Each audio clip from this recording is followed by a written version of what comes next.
Maju lagi 500 meter, tua adat itu mulai angkat panah. Langsung pas kena di sebelah kiri. Langsung dai-dai itu mata Ustadz di depan, saya bilang diam.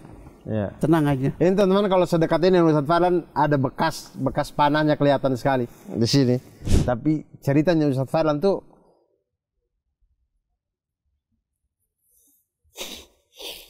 kayak mukul gitu.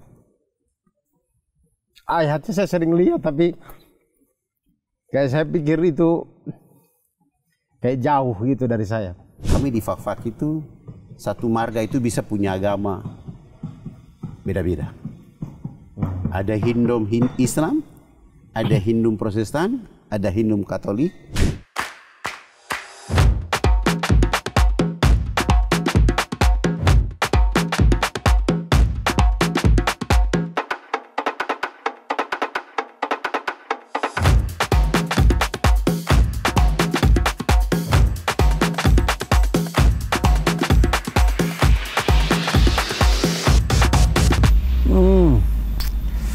Dan tiba saatnya di depan tenda kita bertanya-tanya.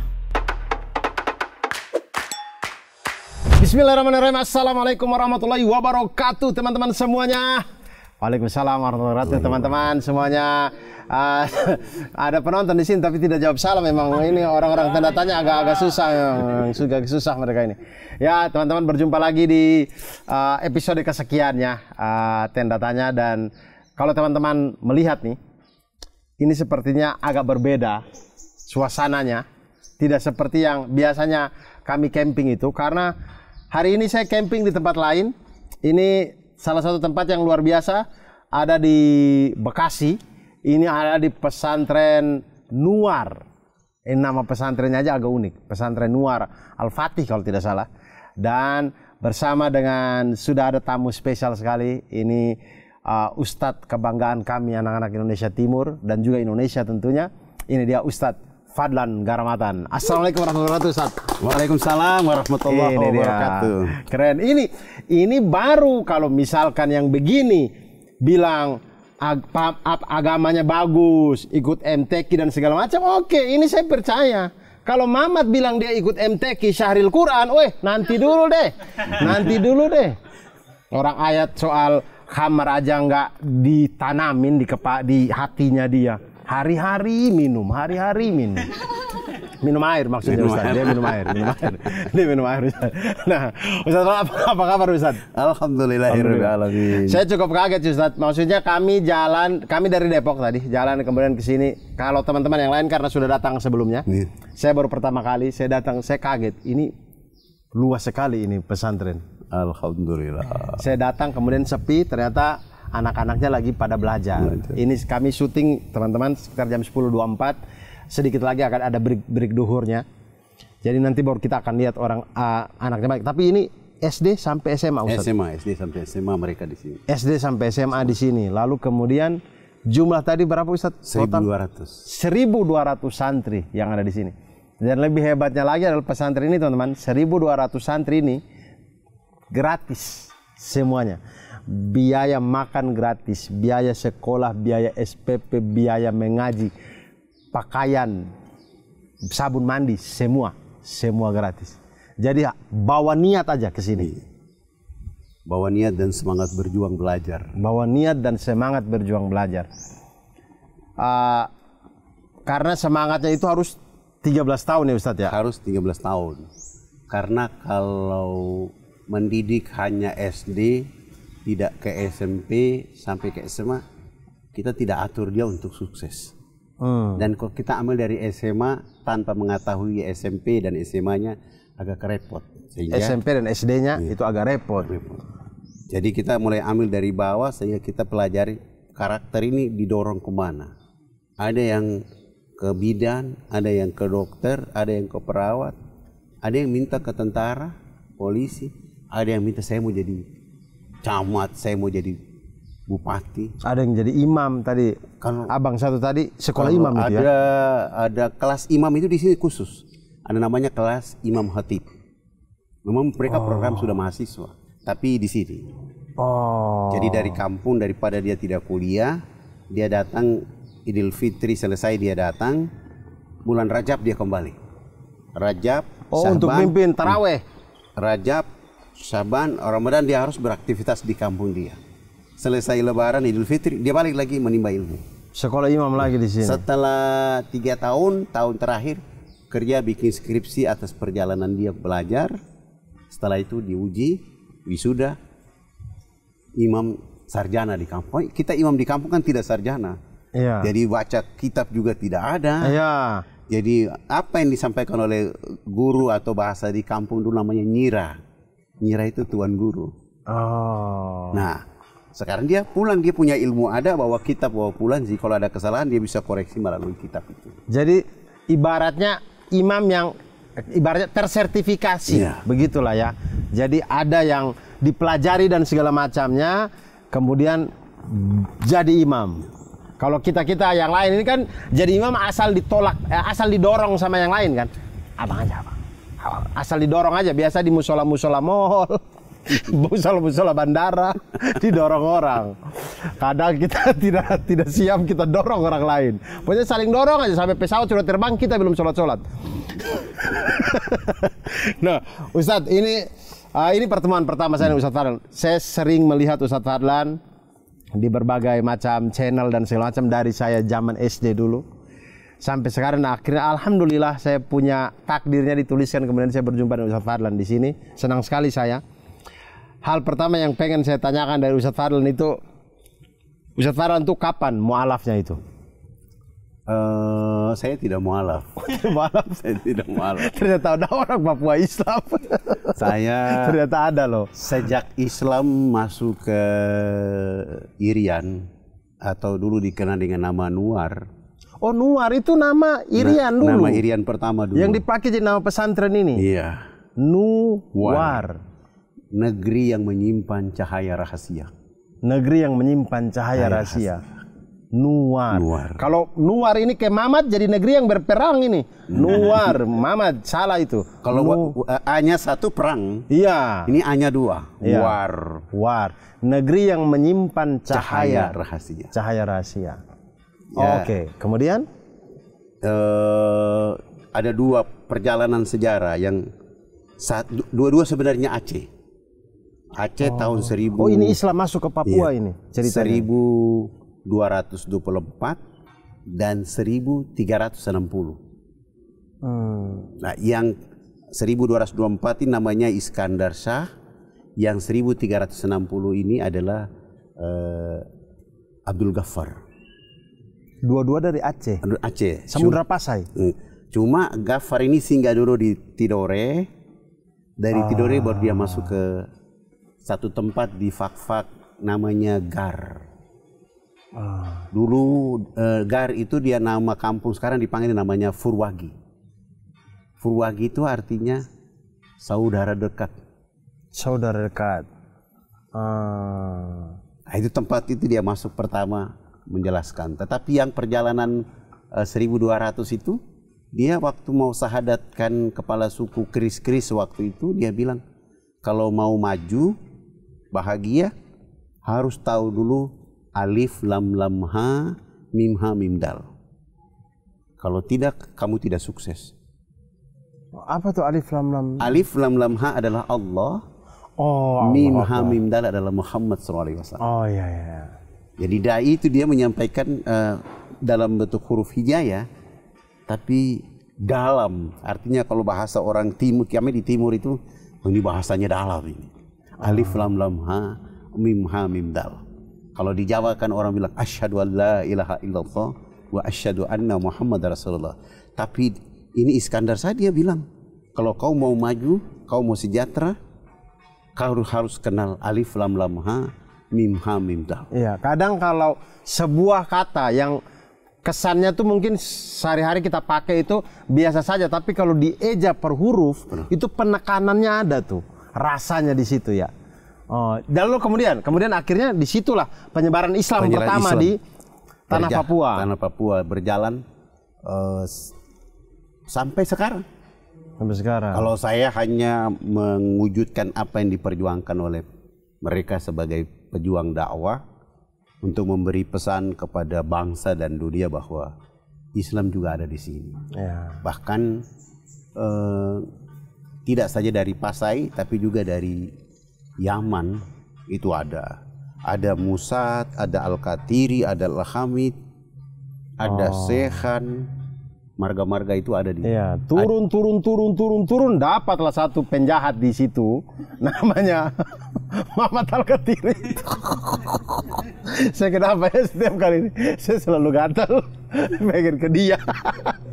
Tapi kemudian Ustaz, ini maksudnya tadi kenapa saya tanya begitu, teman-teman, ini sebenarnya biar teman-teman tahu, ini bukan kepada saya tapi buat teman-teman di luar sana, bahwa di Papua, NTT, Maluku itu ada orang yang Islam memang dari kecil, maksudnya keluarga itu Islam itu ada.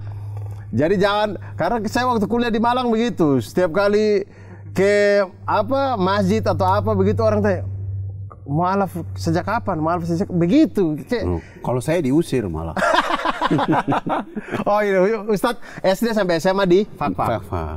Kuliah saya dengar ke Makassar. Ya, ke Makassar. Nah, di Makassar ini yang diusir orang ini. Makassar ini pertama turun naik kapal bukan kapal pel nih, kapal barang. Masih kayu. Kapal yang bawa-bawa barang dari Surabaya ke. Iya, tapi sudah besi atau masih kayu? Sudah besi. Oh, sudah besi. Perjalanan itu waktu naik kapal saja orang kapal bilang penumpang yang naik kapal ini tidak boleh mandi.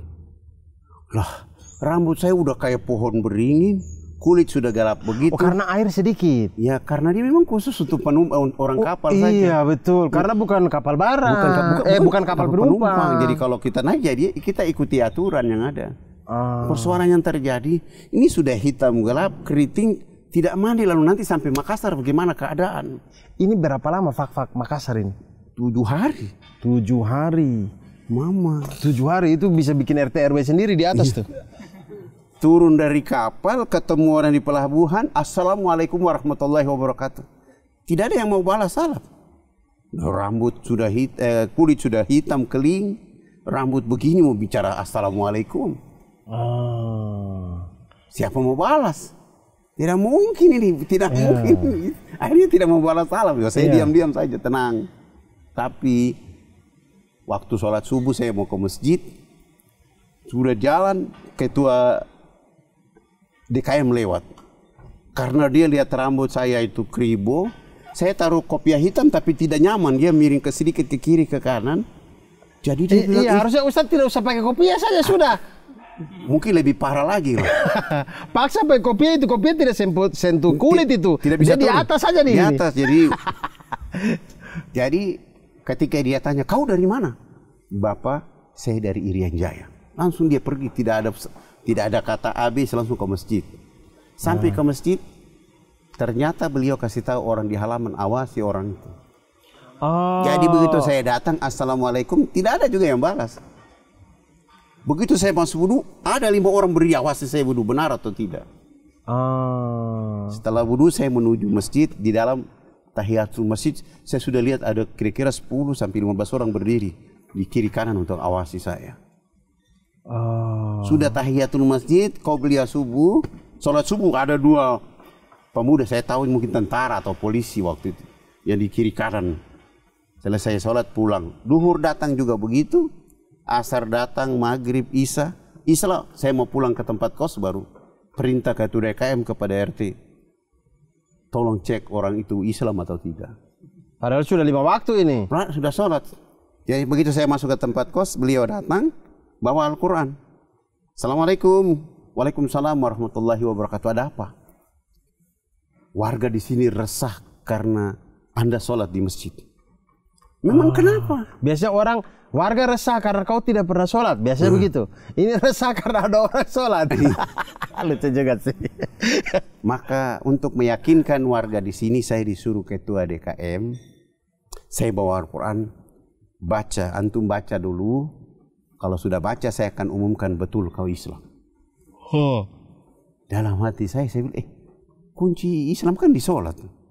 Iya. Jadi saya sudah sholat, sudah 5 kali 1 hari. Akhirnya saya bilang di Pak RT yang datang, Bapak, kalau saya mengaji di depan Bapak tidak ada saksi. Betul Bapak juga. dengan saya saja. Iya. Bapak bilang, Ah tidak betul, saya bilang saya betul bagaimana. Akhirnya ribut besok di masjid. Iya. Tapi sebelum saya baca, saya minta tolong Bapak yang baca terlebih dahulu. Iya. Langsung beliau bilang, oh, saya tidak bisa baca. Ah, begitu mau jadi saksi bagaimana? Akhirnya saya bilang kalau begitu Bapak pulang, salam ke ketua DKM. Besok nanti saya yang memimpin sholat subuh. Begitu beliau pulang, saya juga keluar cari tukang cukur rambut yang tadi kayak pohon beringin itu. Saya kasih rata tinggal 1 senti saja. Baru kopiah bisa masuk. Baru akhirnya besok subuh. Oh, selesai sholat mulai ditarik kiri kanan minum teh pagi semua. Sampai sekolah tidak pernah beli makan dan minum. Dan itulah awal mula Ustadz Farel menimba ilmu di Makassar. Ini berapa tahun Ustadz di Makassar pada waktu itu kalau Ustadz ingat? Belajar hanya 3,5 tahun. 3,5 tahun. Tapi yang lama itu belajar agama karena harus ke Kiai Ambodale di Mangkoso, Kiai apa ini di Sidrap, Sengkang, ke semua orang. Artinya Ustadz mengenal pergerakan dakwah tuh di Makassar di inilah. Makassar. Awal mula, maksudnya Ustadz sampai ngaji apa segala macam itu, maksudnya apa belajar menimba ilmu. Belajar itu di Makassar. Itu di Makassar semua. Di Makassar. Lalu tahun berapa Ustadz akhirnya kembali?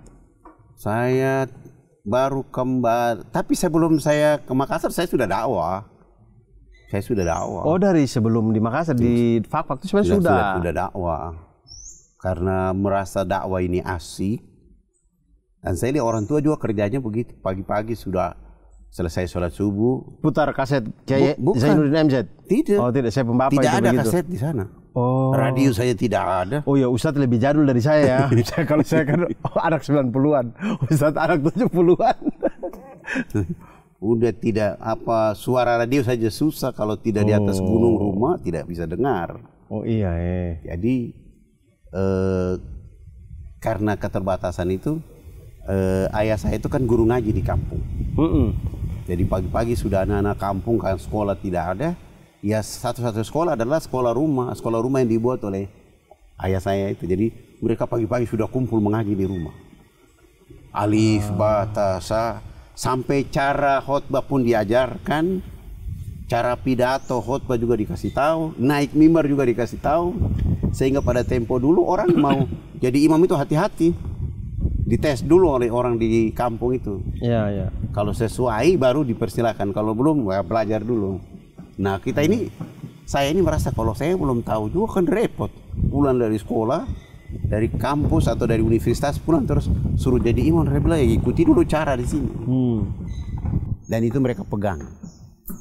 Ya, alhamdulillah di Fakfak sendiri lahir 7 keradaan Islam tertua, ditambah dengan 2 di Kaimana, sehingga kekuatan dakwah masa lalu itu sangat kuat bagi raja-raja itu terhadap warga masyarakat, dengan tetap menjaga bahwa dia tidak hidup sendiri, dia ada saudaranya Katolik, saudaranya Protestan, saudara yang juga beragama, sehingga ada pernyataan dari salah satu raja bahwa mereka punya konsep namanya Patiteni Puainsa.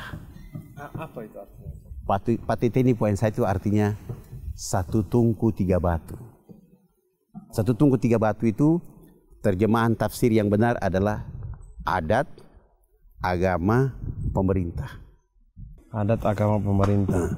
Agama ini ada Islam, ada Katolik, ada Protestan, terus nanti ada tambah Hindu, Buddha. Kalau ada perselisihan di antara mereka, maka mereka bicara dari sisi agama. Kalau tidak selesai, maka adat menjadi jembatan untuk menilai. Adat pun tidak mampu, maka pemerintah yang menyelesaikan. Supaya hidup mereka. Sehingga kami di Fakfak itu, satu marga itu bisa punya agama beda-beda. Ada Hindu Islam, ada Hindu Protestan, ada Hindu Katolik. Sehingga dikenal di Fakfak itu menjadi agama keluarga. Bukan karena satu agama, tetapi karena di dalam agama itu ada marga yang beragama lain. Ya dalam satu keluarga bisa beda-beda, tapi rukun-rukun aja semuanya itu. Sehingga orang tua-tua di Fak-Fak itu selalu mengatakan bahwa kalau mau belajar toleransi nggak usah ke luar negeri lah, datanglah ke Fak-Fak. Betul, saya setuju itu, betul. Kita di Indonesia Timur tuh toleransi itu saking dia tertanam, tidak perlu kita sebut itu. Tidak perlu kita dengung-dengungkan seperti di Jakarta inilah dikit-dikit toleransi. Ya sudah hatam, kita sudah ada di hati, itu sudah otomatis jalan gitu. Otomatis jalan. Nah kemudian Ustadz, giroh dakwah ini berarti mulai sudah dari keluarga sebenarnya. Kemudian Ustadz pertebal itu, kemudian pertajam lagi itu di Makassar. Lalu kemudian akhirnya selesai dari Makassar pulang. Pulang tidak ke Fak-Fak tapi ke Jayapura. Ke Jayapura. Harapan keluarga itu ini sekolah tinggi-tinggi pasti jadi pegawai. Ya. Dan sudah dibanggakan pasti pegawai. Ya. Tetapi setelah saya sampai di Jayapura, ibu kota provinsi waktu itu, saya berpikir kayaknya saya tidak cocok. Saya memilih menjadi PNS. Memilih jadi PNS? Pegawai Nabi Sallallahu Alaihi Wasallam. Masya Allah, Allahumma sholli ala Muhammad. Jadi merintis jalan dakwah aja di Jayapura. Alhamdulillah. Ketika merintis awal, berdialog dengan salah satu keluarga. Ini sekitar tahun berapa nih Ustaz? 84 ini? 80-an. Oh 80-an ya? Sebelum 84 lah? Sebelum.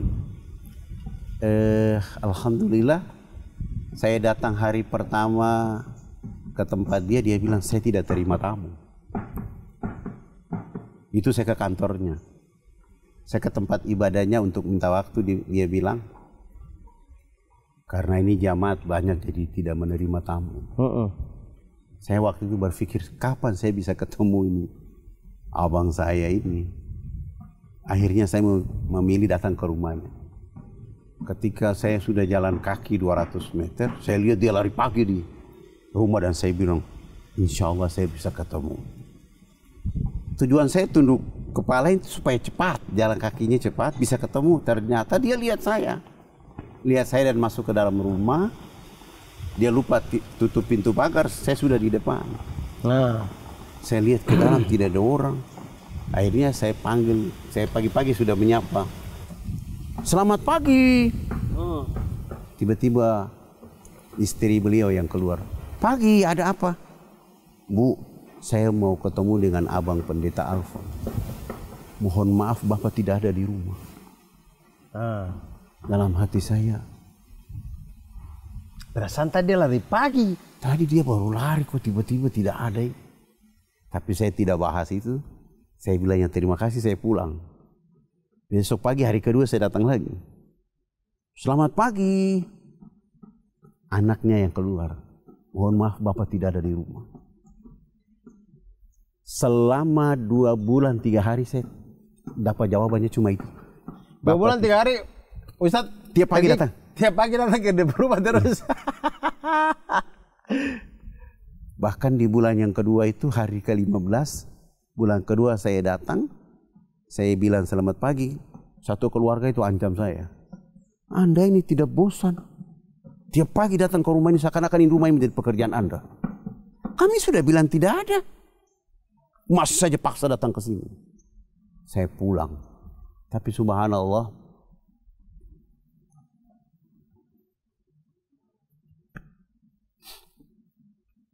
di hari ketiga, saya datang, anak tertuanya saya mengatakan selamat pagi. Anak tertuanya mengatakan, Bapak kemarin sore jatuh sakit ya, kami bawa ke rumah sakit. Dan subhanallah, saya tidak pulang. Saya melanjutkan perjalanan dari rumah beliau ke rumah sakit untuk mencari tahu keadaan sebenarnya.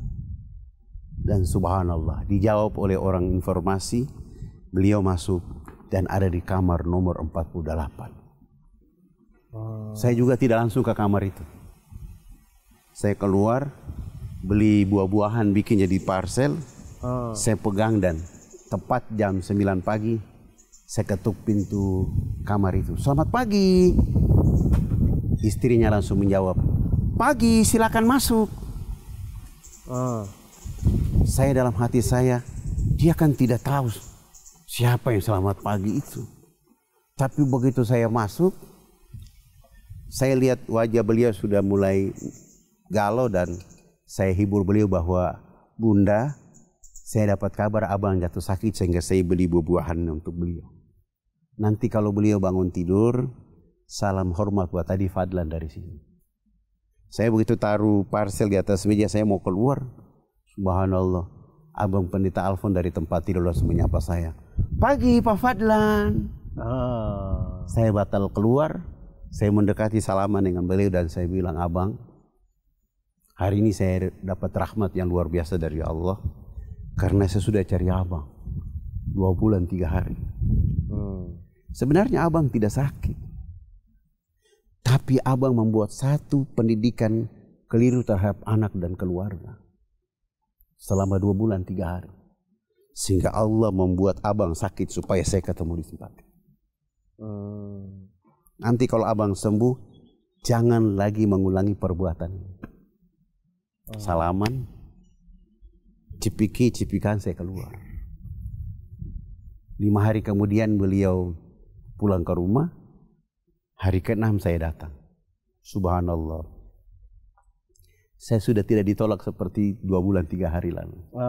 Saya disambut dengan riang gembira. Lalu saya cerita tentang saya sebagai anak muslim dari negeri ini. Menceritakan kepada beliau bahwa Islam ini bla bla bla sampai tingkatan. Sampai jam 12 saya pamit pulang. Beliau bilang sama saya, Lan, usahakan besok datang lebih pagi Lan. Subhanallah. Besok pagi saya datang dari jam 7.30 sampai duhur. Beliau sudah siapkan satu tempat untuk saya sholat duhur. Selesai sholat duhur saya lanjutkan sampai asar. Dan itu saya lakukan 5 hari berturut-turut. Menjelang waktu asar, beliau dan keluarga menghadap saya dan mengatakan, hari ini kami akan mengucapkan 2 kalimat syahadat. Wow.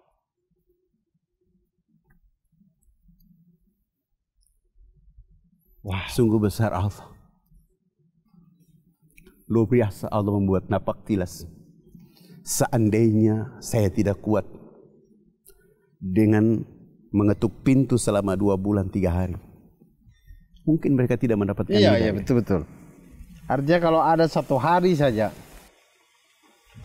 di 2 bulan, selama 2 bulan itu Ustadz menyerahnya datang, ada 1 keluarga yang ya kemudian tidak mungkin ya, mungkin di jalan lain ada, cuman kita tidak tahu. Tapi kalau dalam cerita ini berarti tidak bersyahadat gitu. Itu awal, itu akhir, itu salah satu cerita awal mula. Itu yang awal mula. Awal mula di Jayapura ini. Setelah itu, alhamdulillah mereka sudah bisa sholat, mereka sudah bisa mengaji, tapi dia sudah tidak pergi ke tempat lamanya. Iya. Konsekuensi dari perjalanan itu saya ditahan untuk nginap di penjara selama 3 bulan. Oh, bisa masuk penjara 3 bulan. Alhamdulillah.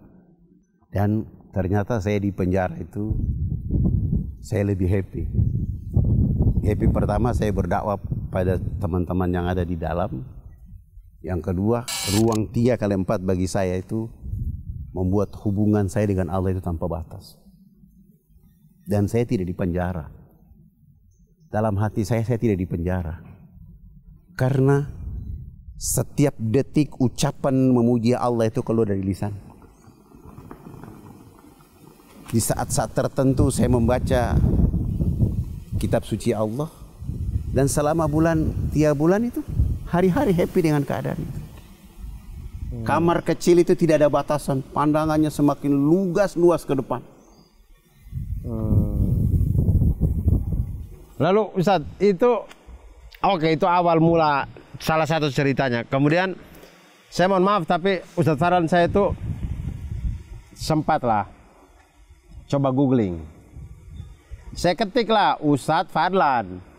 Belum selesai saya ketik, ada rekomendasi Google tuh untuk meneruskan. Di situ Google tulis meneruskan Ustadz Fadlan dipanah kepala suku. Saya waktu baca sih saya kayak diksi lucu. Kalau kami itu diksi lucu tuh, dipanah kepala suku. Tapi kalau di Ustadz Fadlan ini kayaknya betulan. Maksudnya itu awal cerita itu kejadian atau bagaimana sampai di Google ada itu kenyataan. Itu yang dilakukan rata-rata orang-orang tua kami di kampung-kampung di seluruh itu, mereka kan nggak mengerti. Tapi betulan Ustadz dipanah ini. Mereka melakukan itu bukan karena kebencian, bukan karena permusuhan, karena memang tidak tahu. Lebih ketidaktahuan mereka. Sebab yang dilakukan itu oleh karena pada tempo dulu kami di kampung itu disebut dengan namanya perang Hong itu. Siapa yang kuat dia yang menang. Oh, perang Hong ini di mana? Di Fak-Fak. Jadi kalau ada orang yang datang terus baru tidak tahu dari mana ceritanya itu diserang, dan mungkin itu masih terjadi di kampung-kampung lain. Sekali lagi bukan karena kebencian, karena ketidaktahuan. Lebih ketidaktahuan ya. Dan ya kami datang awal sebelum berangkat saya sudah diskusi dengan teman-teman, besok kita banyak orang turun ke kampung. Tapi karena sudah ada isu bahwa kita diancam, 12 orang mundur diri. 12 orang mundur. Ini sebentar, ini di daerah mana nih? Yang Ustadz mau ke sana nih? Kita di bagian selatan ini. Di bagian selatan lah ya. Oke. Alhamdulillah. 12 orang mundur nih. Awal mula berapa orang sebenarnya? 20 orang. 20 tambah Ustadz 21 lah. 21. 12 mundur duluan langsung. Oke. Ketika mereka mundur, saya baca ayat Allah untuk mereka bahwa ini kan baru berita dari kampung. Ini ada berita dari Allah yang paling dahsyat. Ya ayyuhalladzina amanu hal adullukum ala tijaratin tunjikum min azabin alim. Wahai orang-orang beriman, maukah aku tunjukkan kepada kalian sebuah bisnis yang membuat kalian tidak akan pernah merugi. Tu'minuna billahi wa rasulihi wa tujahiduna fi sabilillah bi amwalikum wa anfusikum zalikum khairul lakum in kuntum ta'lamun. Kita ini tidak punya uang, mal kita tidak punya, kita hanya modal ilmu. Dan kita bawa anfus saja ketemu mereka. Siapa tahu dengan anfus ini mereka akan mendapatkan rahmat. Itulah yang disebut dengan pekerjaan bergengsi dari Allah. Inilah perdagangan yang tidak mungkin Anda dirugikan. Ini adalah perdagangan yang untung di dunia untuk. Ini Allah yang janji. Allah kalau janji tidak mungkin ingkar, teman-teman. Kalau tidak salah ini As-Saff ya Ustaz ya. As-Saff, ayat-ayat bagian-bagian terakhir lah. Oke, kemudian 12 orang ini tetap mundur. 12 mengatakan, saya tanya berapa yang mau ikut? 12 langsung mengatakan, Pak Ustadz, saya tidak ikut. Kedua, 3 ikut. Sampai 12 orang. Subuh saya ulang juga tetap tidak mau. Ini saya pengumumannya waktu maghrib. Subuh coba diulang lagi. Diulang lagi. Siapa tahu mungkin tidur ada hidayah lain. Ya. Ternyata 12 tetap tidak ikut. Tetap mau pulang. 8 orang menemani saya jadi 9, kita jalan. Kita sudah jalan. Satu hari sudah masuk waktu asar jam 4.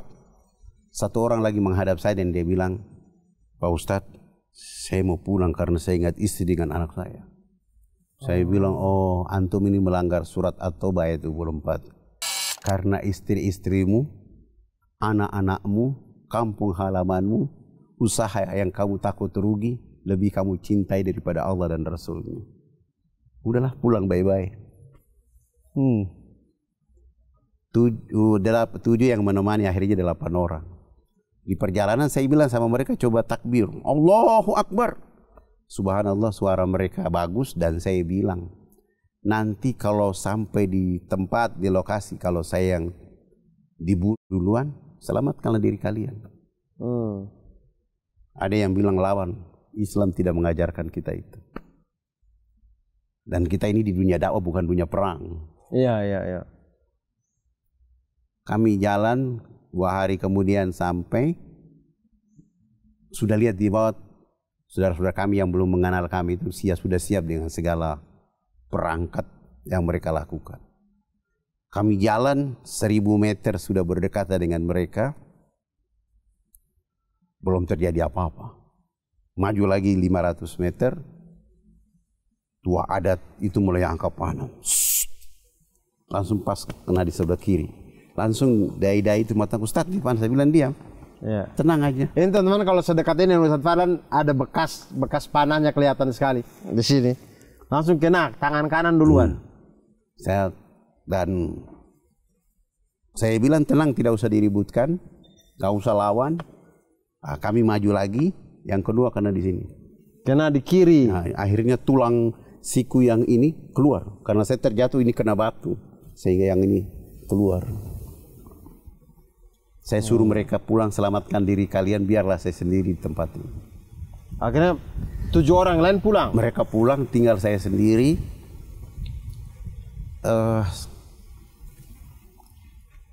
Saya baca Al-Fatihah dulu. Di akhir doa Al-Fatihah itu saya bilang, ya Allah, saya hanya melanjutkan apa yang dilakukan oleh kekasihmu Muhammad SAW. Jika saat ini ajalku tiba,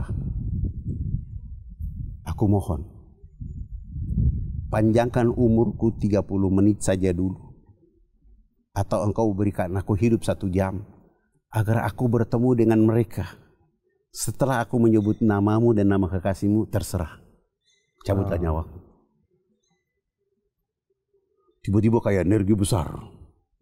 Lalu saya langsung, karena rasa kekuatan, saya langsung cabut panah. Kasih keluar, selesai.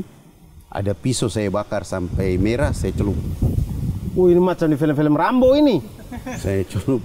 Ya ini metode Al-Qaeda. Nabi punya petisi panas, saya celup.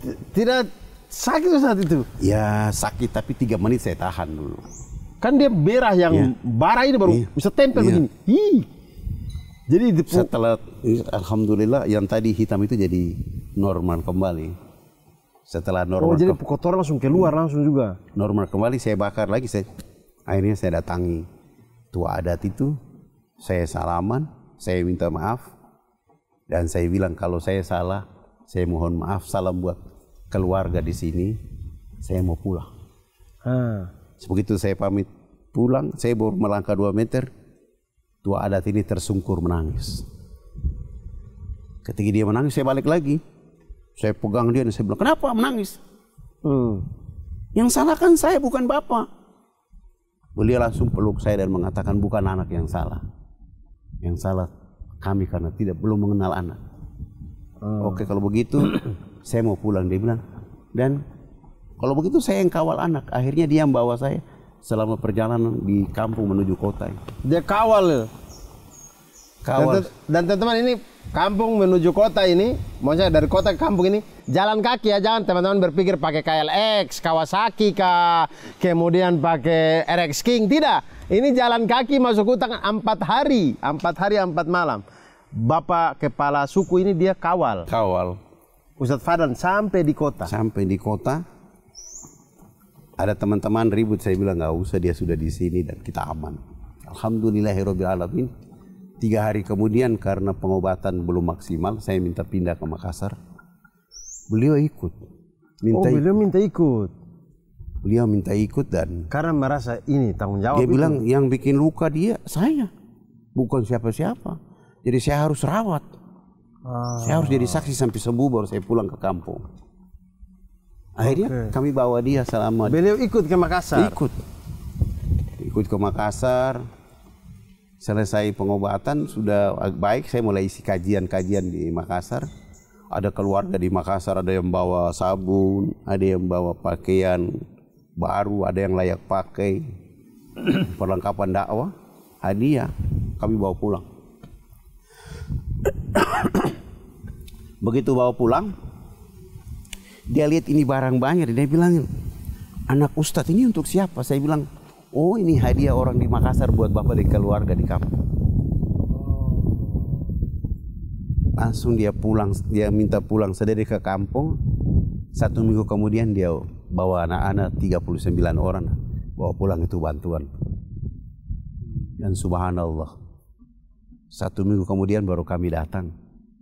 Kami sudah tidak lagi disambut dengan panah atau tombak, tapi kami disambut dengan uhuah sebagai anak kampung bersama di tengah-tengah itu, dan mereka menerima kami mengajarkan agama ini untuk mereka.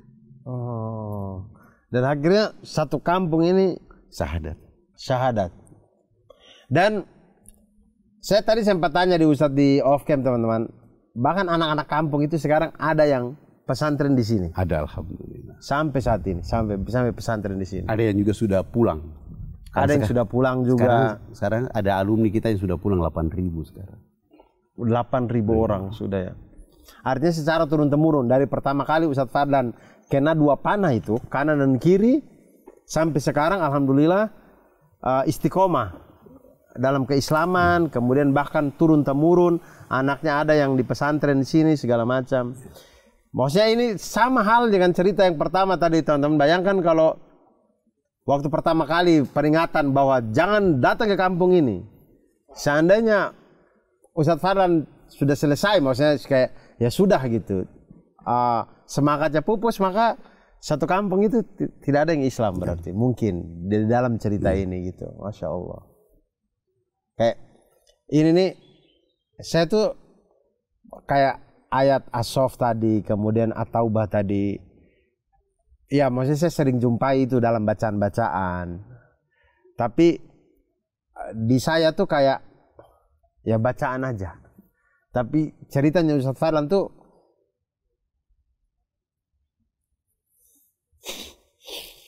kayak mukul gitu. Ayatnya saya sering lihat, tapi kayak saya pikir itu kayak jauh gitu dari saya. Lalu kemudian akhirnya sampai punya pesantren besar begini, kayak gimana Ustadz? Pesantren ini pertama adalah tidak berpikir untuk punya pesantren, dan tidak pernah dalam pikiran saya itu bahwa bikin pesantren di Jawa. Ideologi membangun pesantren harus di kampung. Iya. Karena dengan harapan kalau di kampung pasti banyak orang yang belajar di situ. Tapi setelah kita tes bikin kampung di sekolah di kampung dengan metode asrama, lalu kita terapkan puasa Senin, Kamis. Nah, terus tiba-tiba ada keluarga yang datang ke sekolah, ke pesantren, bawa makanan? Tidak bawa makanan. Oh tidak. Dia tanya kepada anak-anak, kau sudah makan belum? Anak ini tidak cerita kepada tantenya bahwa saya puasa. Dia diam. Jadi tante merasa kayak, diam-diam ini lapar mungkin. Terus akhirnya tante pulang ke kampung, ribut di kampung. Kok kasih sekolah anak di tempat tidak ada makanan? Ya Rabbi salli ala Muhammad. Yang begini tidak berhasil kita ini. Akhirnya saya waktu itu sewa rumah di Bekasi Timur, Pondok Hijau. Oke. Dan waktu itu juga karena ada masalah anak-anak juga. Almarhum Ketua Dewan Dakwah yaitu Hussein Umar bilang sama saya, Pak Ustadz tolong bawa anak-anak balang 30 orang masuk pesantren pertanian. Anak-anak 30 dari sana? Saya ini tidak, karena saking gembira, tidak ada periksa-periksa, tidak ada langsung bawa langsung. 30 orang. Langsung bawa dari kampung. Tidak singgah di Bekasi, langsung pesantren. Pesantren pertanian di mana Ustaz? Di Bogor. Oh di Bogor. Kasih masuk di Bogor, 1 minggu kemudian kiainya telepon saya, dia bilang mohon maaf Pak Ustadz, jemput anak-anak ini bawa pulang. Saya marah. Uang sudah habis ini, lalu sekarang Bapak suruh bawa pulang mereka. Apa orang bilang pendidikan kita begini? Saya di pedalaman orang bilang, wah nggak mampu bina orang. Saya bilang sama istri, kita sewa rumah aja. Sewa rumah di Bekasi. Waktu itu ada 10 rumah kita sewa. 10 rumah Ustadz? Karena kalau ini kita amankan nanti berikutnya akan datang lagi kan. Iya. Jadi amankan kosnya rumah ini dulu. Lalu kita bikin peraturan kepada anak-anak itu. Dan sebelum saya bikin metode ini di Bekasi, saya ribut dengan Kiai, kenapa? Sampai dipulangkan. Kiai dia bilang, anggaran konsumsi kami minus tiba-tiba. Dengan 30 orang berdiri. Saya baru sadar, ya Allah Tuhan nih. Kami di sana itu makan sagu itu, lempeng itu begini 12 buah. Kaset itu 12 buah. Iya. Itu habis baru 3 ikat baru habis. Itu baru makan. Atau kalau ada ubi yang 5 kilo itu, ya 3 buah. Itu baru makan. Iya. Datang dengan nasi dikasih 1 piring begini. Orang baru datang dari kampung ya. 30 orang berdiri, 300 tidak kebagian makanan. Iya, itu naik Semeru itu, Semeru, bilang, Merapi. Bahasa bilang bunga piring tenggelam. Itu yang pertama. Yang kedua, kiainya mengeluh suara yang kami tidak. Ya saya bilang ada benarnya juga karena kami di kampung itu kan rumah jauh-jauh. Iya betul. Wah ada rapat. Datang. Iya. Betul. Tidak ada mic di sana. Iya. Jadi dia sudah di masjid berteriak ke asrama bilang cepat mau sholat. Ya. Ya di pesantren kan orang bilang itu aneh. Ya. Dibawa pulang. Udahlah bikin peraturan setelah sewa rumah 10 itu bikin peraturan puasa Senin, Selasa, Rabu, Kamis, Jumat. Puasa ala saya waktu itu. 2 saja yang sunnah Nabi. Selasa, Rabu, Kamis, Jumat itu cara saya. Tapi begitu sholat duhur, suruh bikin makanan yang enak-enak. Ada kolak, apa siap untuk maghrib buka puasa nanti. Mereka sudah coba 3-4 hari, mereka bilang, wah kalau begini terus-terus kita enak ini. Selama 6 bulan. Masya Allah, 6 bulan mereka puasa. Setelah 6 bulan selesai baru kita rubah cara makan dengan metode rumah makan Padang. Nasi sedikit, ikan sedikit, lauk sedikit, ada buah. Setelah itu baru install Al-Quran. Subhanallah. Luar biasa.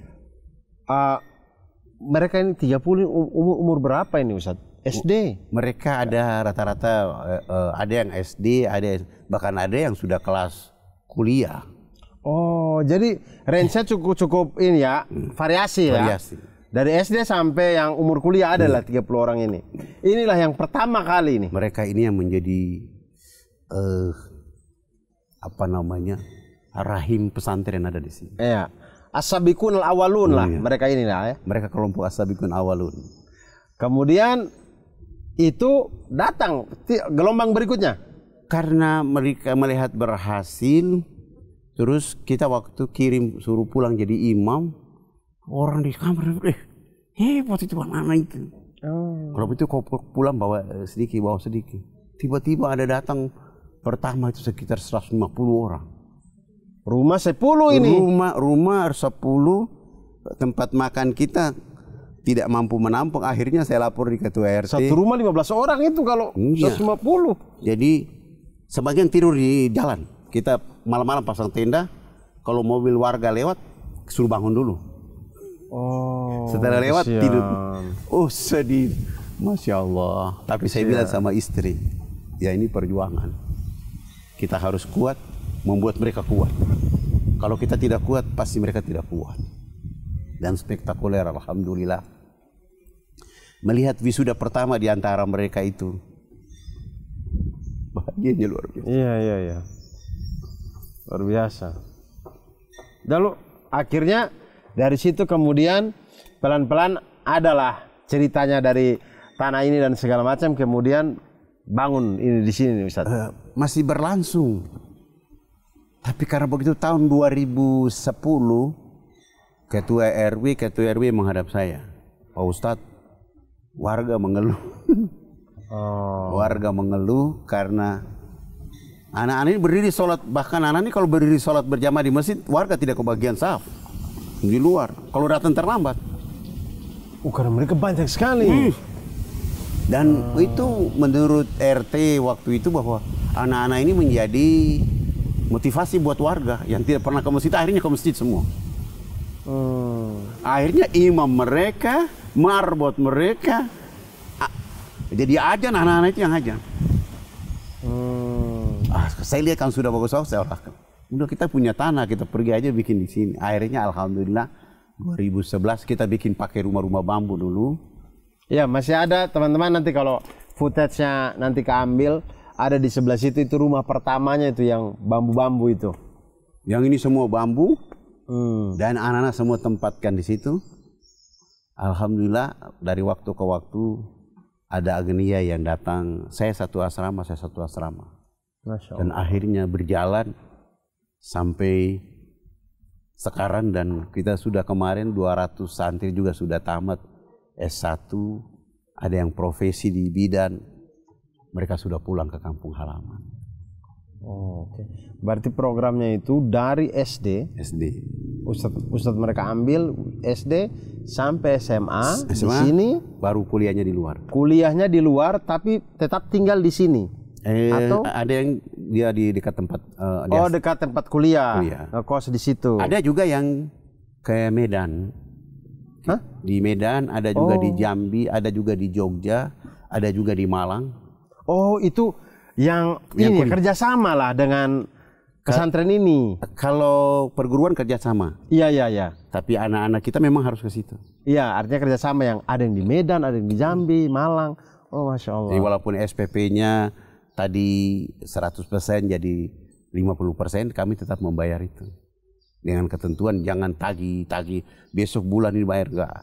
Jadi kita target umpama 100 anak bayarnya berapa. Nah, nanti kita cicil tiap dapat rezeki kita hantarkan ke mereka. Bahkan pernah punya mahasiswa kurang lebih 600 orang itu utang 8 miliar. Tapi subhanallah Allah selesaikan. Masya Allah. Ini betul, ini mohon maaf tapi pemerintah kalau mau belajar tentang makan bergizi gratis. Ini pesantren ini sudah melakukan itu sudah lama sekali. Sudah dari lama sekali. Semua, bahkan bukan cuma makan, semua tempat tinggal. Ini teman-teman, ini di sini ini kelihatan ya. Teman-teman bisa lihat ini. Tadi kami mau syuting. Kemarin kata Ustadz waktu lihat siapa Zahra tuang-tuang air di sini, kemudian bawa aja ini airnya nuar. Nah, kemudian saya bilang, oh ada ini airnya nuar nih. Ini produknya pesantren. Air minum pH tinggi. pH tinggi 8,5. 8,5 pH-nya, teman-teman. Saya juga tidak tahu sih pH normal itu berapa, tapi pH kayaknya 8,5 tinggi kayaknya ya. Ini nuar. Ini warna hijau ini air mineral diproduksi di sini juga, Ustaz. Produksi sini. Sebelum diproduksi, anak-anak membaca surat Al-Mulk 367 kali. Baru nanti dibawa ke mesin untuk diproduksi. Berarti air obat lah. Ada ayat-ayat Al-Quran yang dibacakan sebelum diproduksi, teman-teman. Lalu ini apalagi yang usaha ekonomi yang dibangun di selain ini? Kita ada madu. Oh, madu juga. Ada madu juga, ada manisan, ada abon ikan, ada minyak urut. Ini Ustadz? Ini kue umum yang kita produksi. Oh, kriuk. Ada manisan pala. Kurang lebih ada 177 item produk. Oke. Itu ada di supermarket. Supermarket yang belakang ini nih ya? Oh, minimarket yang belakang ini. Ini minimarket, sebelahnya itu ada tempat, di atasnya itu ada tempat makan santri putra. Bawahnya ada rumah tempat tinggal guru-guru. Yang ini kalau teman-teman bisa lihat di sebelah sini, ini adalah asrama putra. Santri putra, sebelahnya di sana ada santri putri, kurang lebih. Lalu ada 40 tahun ini berarti Ustadz ya, perjalanan dakwahnya Ustadz Fadlan. 40 tahun. Saya lihat dari depan tadi foto jenderal besar. Silawi Ustadz Fadlan pakai baju jenderal. Saya mikir kayak, apakah, saya sempat berpikir, apakah orang-orang Fak-Fak itu emang militer ya? Karena saya punya teman Fak-Fak, ada Mamat Al-Katiri, itu juga dia punya kantor, dia pakai foto Che Guevara. Maksudnya kepingin sekali militer. Ini Maksudnya apa latar belakang Ustaz Fadlan baju tentara banyak di penghargaan ini? Ya, tadi saya lihat buka-buka lemari, lihat ini penghargaan terus di lemari kan nggak pernah dilihat itu orang ini. Udahlah kita bikin Soekarno kecil lah, Soekarno hitam lah. Asik, asik. Soekarno Irian ya, Soekarno-nya Irian, Ustaz Fadlan, keren. Membawa orang dari kegelapan ke dalam cahaya juga.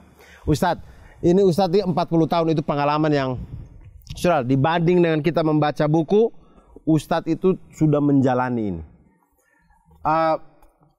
Dari Ustadz aja, maksudnya bagaimana sebaiknya cara pendekatan dakwah itu dilakukan? Pendekatan yang terbaik adalah mengikuti pendekatan Nabi. Yang harus dibedakan tipologi orang jahiliyah dengan tipologi kita yang sudah ada di alam, yang walaupun ilmu belum datang, tapi cara itu kita pakai untuk membuat mereka jadi cerdas. Nah, jangan membenci siapapun di alam semesta ini. Dan saya selalu bilang sama teman-teman Islam, oleh karena dia berbeda agama kita membuat kebencian, nggak ada gunanya.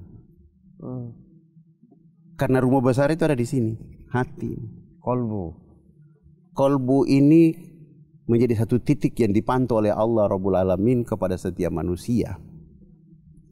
Jadi kalau kita melahirkan sebuah kebencian dan dendam,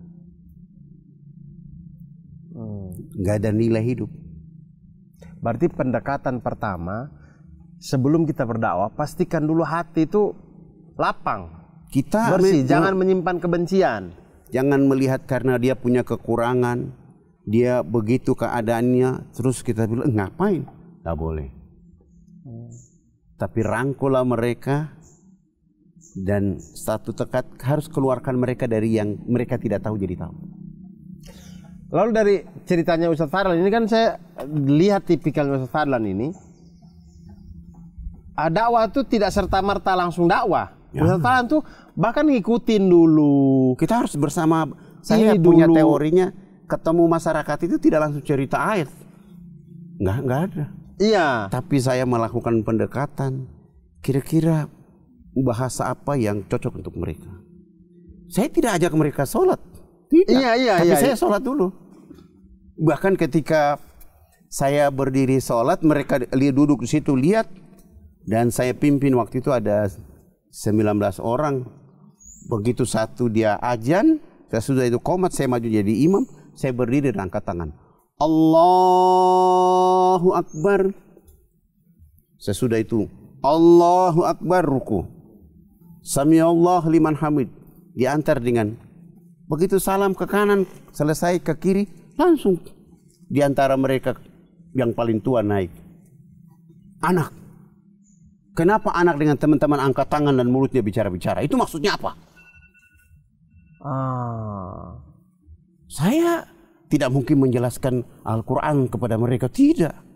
Saya bilang kepada mereka bahwa Bapak Kepala Suku, Mama dan masyarakat, kami yang tadi di atas panggung ini agama kami Islam. Dalam agama kami diajarkan Tuhan Allah Sang Pencipta, 1 hari 5 kali kami menghadapnya di saat dan waktu yang ditentukan. Tadi kami berdiri mengangkat tangan, itu artinya kami menyerahkan sepenuhnya jiwa, raga dan kehidupan kami kepada Tuhan Allah Maha Besar. Diri kami dan kehidupan ini kecil sehingga tangan kiri malu menutup dada kami, tangan kanan malu menutup tangan kiri dan dada. Terserah Allah. Mau menghukum kami terserah, mau kasih hadiah kepada kami terserah. Dan subhanallah, kepala suku mendengar penjelasan langsung beliau berteriak, "Wah, ini agama yang benar. Menurut Bapak kami sudah Islam." Tapi kenapa sesudah itu anak dengan teman-teman bongko badan? Ruku dia bilang bongko badan. Bongko badan, iya. Bahasa timur sekali, bongko badan. Nah, apa itu artinya bongko badan?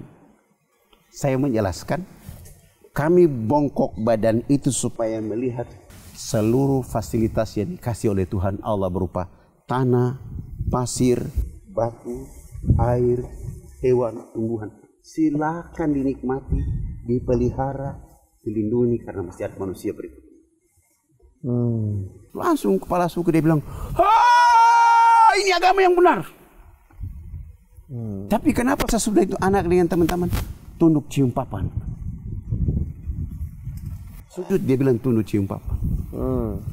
Saya menjelaskan, kami tunduk mencium papan pertanda kami menangis atas dosa, kejahatan, kesalahan yang kami lakukan di bumi. Karena sebentar kami mati, kulit, darah, daging, darah, tulang akan dilebur kembali menjadi tanah. Sebelum dilebur kembali menjadi tanah, kami menyatukan kepala, telapak tangan, lutut dan kaki dan seluruhnya. Minta ampun kepada Dia Allah yang Maha Tinggi. Dan luar biasa ini ceritanya teman-teman. Dan inilah salah satu hikmah ibrohnya teman-teman. Kalau tahu ada ayat Al-Quran yang bilang Nabi itu diturunkan dengan bahasa kaumnya masing-masing. Jadi kadang memang dengan kepiawan kita mengartikan atau memahami Al-Quran itu dengan bahasa kita yang lebih dekat dengan masyarakat dan segala macam, itu jauh lebih gampang diterima. Sebelum akhirnya belajar yang tentunya yang seperti kita-kita yang lain juga gitu. Dan alhamdulillah setelah saya menjelaskan itu, mereka mengerti. Lalu tua adat mengatakan tidak ada alasan lain. Beliau langsung berdedikasi pengumuman, hari ini kemenangan telah datang di kampung halaman. Maka tidak ada alasan lain kecuali kita mengikuti anak-anak. Dan subhanallah. Masya Allah. Itu tentu kisahnya panjang sekali teman-teman. Tapi kita terbatas dengan waktu. Tapi insya Allah kita akan, saya izin nanti kita berjumpa lagi di episode-episode selanjutnya Ustadz Fadlan ya. Karena mumpung kita sudah ke Bekasi sini teman-teman, bertemu dengan Ustadz Fadlan. Kalau cuma satu episode bercerita aja kayaknya belum puas. Kita harus tambah lagi. Nanti insya Allah setelah kita ini, kalau di sini kita ini nanti mau break duhur dulu. Nanti setelah break duhur kita lanjut lagi nanti di episode berikutnya. Dan dari tadi juga sudah ada hujan detik-detik. Tapi alhamdulillah setelah cerita selesai, hujannya juga selesai gini. Kayak karomah banget ini Ustadz Fadlan, ini luar biasa ya. Begitulah teman-teman, nanti kita berjumpa lagi. Semoga teman-teman semuanya sehat-sehat selalu. Wassalamualaikum warahmatullahi wabarakatuh.